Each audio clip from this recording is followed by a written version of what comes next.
Mission चढ़ती कला। और मैं भारत के हर नागरिक को, उद्योगपति को, चैरिटेबल ट्रस्टों को, कलाकारों को, पूरी दुनिया में बसते पंजाबियों को, बहन भाइयों को दिल से अपील करता हूँ, आओ पंजाब को दोबारा अपने पांव पे खड़े करने का टाइम आ गया है। पुनर्वास में और रिस्ट्रक्चर में पंजाब का साथ दीजिए। मैं वचन देता हूँ, जो भी आप मेहनत की कमाई से 1 रुपया भी अगर निकालोगे तो 1.25 रुपया बना के हम पारदर्शिता और ईमानदारी से इस्तेमाल करेंगे।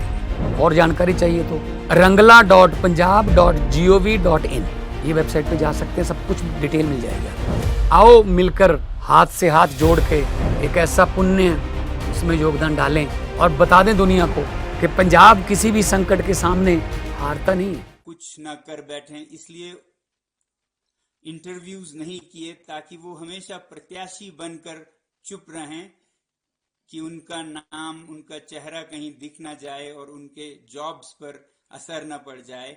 ऐसा एक तंत्र चलाया था जिसमें 50,000 लोगों ने नौकरियों, 500 नौकरियों के लिए 50,000 लोगों ने नाम भरे थे, मगर उनका रिजल्ट या टेस्ट नहीं करा रहे थे ताकि वो 50,000 खामोश इंतजार करते रहें डर डर के कि मेरे नौकरी पर फर्क ना पड़ जाए।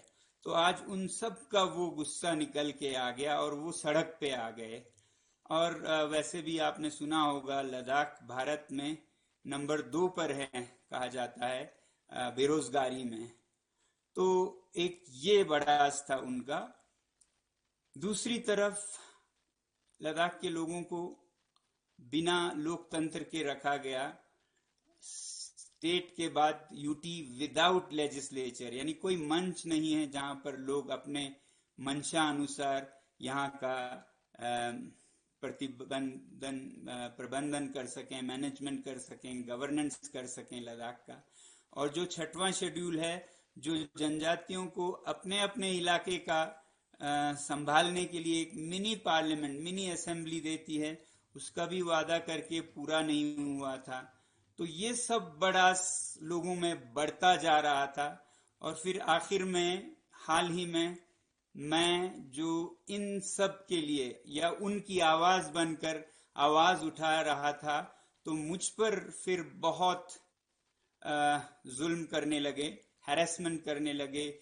कहीं सीबीआई डालकर, कहीं एफआईआर डालकर और कहीं समन्स, इनकम टैक्स के हर मुमकिन केसेस लगाकर, और जो हमारा विद्यालय है उसके जमीन को भी वापस ले गए। तो ये जो युवा पीढ़ी है, इन सब से बहुत अंदर ही अंदर आग बबूले हो रहे थे।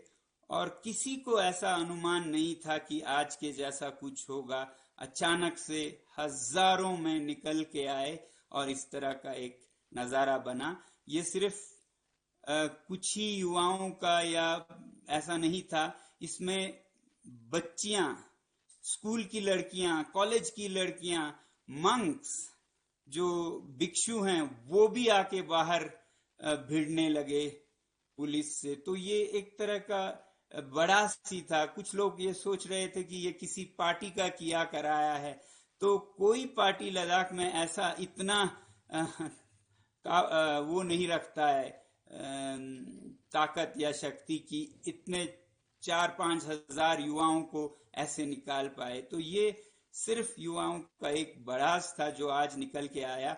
जो जुल्म लद्दाख पर पिछले 5-6 सालों से हो रहा है, बेरोजगारी का, लोकतंत्र की न देने की, वादे न निभाने की, ये सब निकल कर आया। और जो हम अनशन पे बैठे थे, वो सभा तो चलता रहा दिन में। ये युवा समूह बाहर निकल के और युवाओं से मिलके करने लगे। हाँ, जो अनशन पे बैठे थे उनमें हमारे बहुत ही वरिष्ठ नेता भी थे, थुप्स्तन सेवांग जी जैसे। वो बाहर गए भी रोकने के लिए युवाओं को, मगर डर था कि उन्हीं पे अटैक ना हो जाए, उन्हें वापस आना पड़ा। इतने बेकाबू हो गए थे युवा, जैसा कहते हैं ना जेनजी का जो फ्रेंजी, वो आज लद्दाख में दिखने लगे। उनको किसी के नहीं सुनाई दे रहा था, किसी की वो नहीं सुनना चाहते थे। वो बस जान की परवाह नहीं कर रहे थे। गोलियां चल रहे थे, वो गोलियों के बीच अपना तोड़ फोड़ किए जा रहे थे। मगर मैं समझता हूं उनकी बढ़ास को जो 5 साल का था, मगर ये तरीका नहीं था। इस जो तरीका अपनाया उसकी मैं निंदा करता हूं। हालांकि उनके जज्बातों को समझता हूं मैं, क्योंकि इस हादसे ने हमारा जो 5 साल का तपस्या था शांतिपूर्ण पथ का, जिसमें हम एक बार नहीं, 2 बार नहीं, 5वें बार 35 दिन के अनशन पर बैठे थे और पद यात्राएं की थी हिमालय पार करते हुए 1000 किलोमीटर शांति से। तो ये शांति का रास्ता ही भंग हो गया। मगर शायद यही कारण भी था, क्योंकि कई युवाओं ने कह रखा था कि अब शांति सफल होता नहीं दिख रहा है। आपके शांति को हमने बहुत परखा, ये नहीं चल रहा है इस देश में और इस सरकार के साथ, अब हम अपने हाथ में उठाने जा रहे हैं। ऐसे इशारे कई हफ्तों से मिल रहे थे। तो आज इन सब का एक तरह से प्रेसिपिटेशन था। यही आपको बताना था कि ये दुर्भाग्यपूर्ण घटना लद्दाख में घटी, और जहां एक तरफ बहुत दुख है इस तरीके पर, और वहां 3 से 5 युवाओं की जाने गए, इसका हमें बहुत दुख है और हम शोक जताना चाहते हैं उनके परिवारों के साथ। जी सोनम जी, मेरी आवाज आ आप रही है? अपना सोनम जी, परिचय दीजिएगा। हाँ जी, बोल रहा हूँ जी गुजराती संदेश डिजिटल प्लेटफॉर्म से, गुजरात अहमदाबाद से। जी जी जी आप पूछ लीजिए।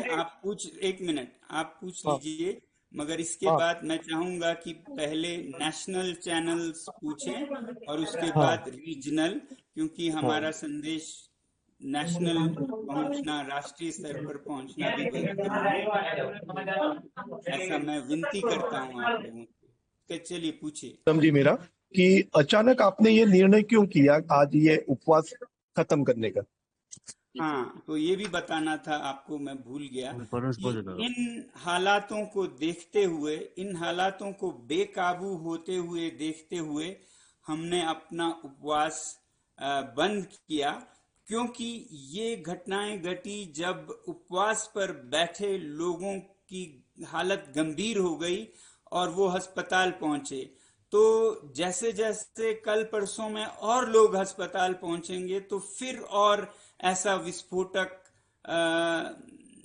परिस्थितियां आएंगी। इन परिस्थितियों को देखते हुए हमने सोचा कि अब इस अनशन को वापस लेना चाहिए, क्योंकि अनशन के जो फायदे हैं उससे ज्यादा नुकसान हो सकते हैं। युवकों की जान जा सकती है, देश के सीमा पर अस्थिरता आ सकती है। तो इन सब को देखते हुए बहुत सोच समझकर हमने अनशन को वापस लिया, ताकि युवाओं को अब ये फिक्र या कंसर्न नहीं रहे कि ये अनशन पर बैठे लोग, या खासकर मेरे बारे में वो बहुत सोचते हैं, तो मेरे सेहत का या मेरे जीवन का उन्हें चिंता हो, ये एक कम से कम हम कम कर सकते थे उनके जीवन से एक समस्या। तो इसलिए हमने अनशन आज जैसे ही ये बेकाबू हुआ वापस ले लिया। धन्यवाद। अगला सवाल। सोनम जी, मैं विजेता सिंह हूँ द हिंदू से। आपने बोला कि पिछले कुछ दिनों से ऐसी चर्चा चल रही थी यूथ के अमंगस्ट। सो आप लोगों ने एज अ लीडर क्या किया उसको एड्रेस करने के लिए, उनके एंगर को? और क्या आपने प्रशासन से कोई इसके बारे में शेयर किया था इन्फॉर्मेशन कि हमें कुछ सिक्योरिटी चाहिए, या फिर आप इस पे टैब रखिए? तो ये इतना बढ़ कैसे गया? नहीं, ऐसा कोई नहीं था। तब हमने इसे बहुत संजीदगी से नहीं लिया।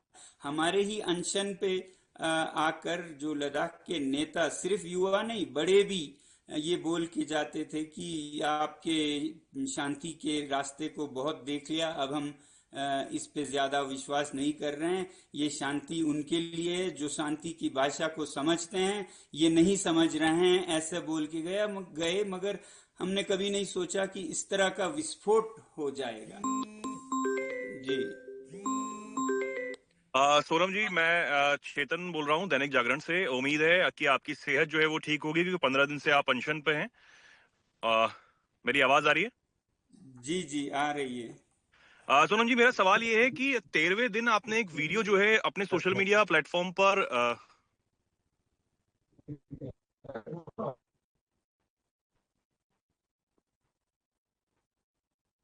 मेरी आवाज पहुंच रही है sir? Please hold on. He got disconnected. He'll be joining again. Okay okay okay.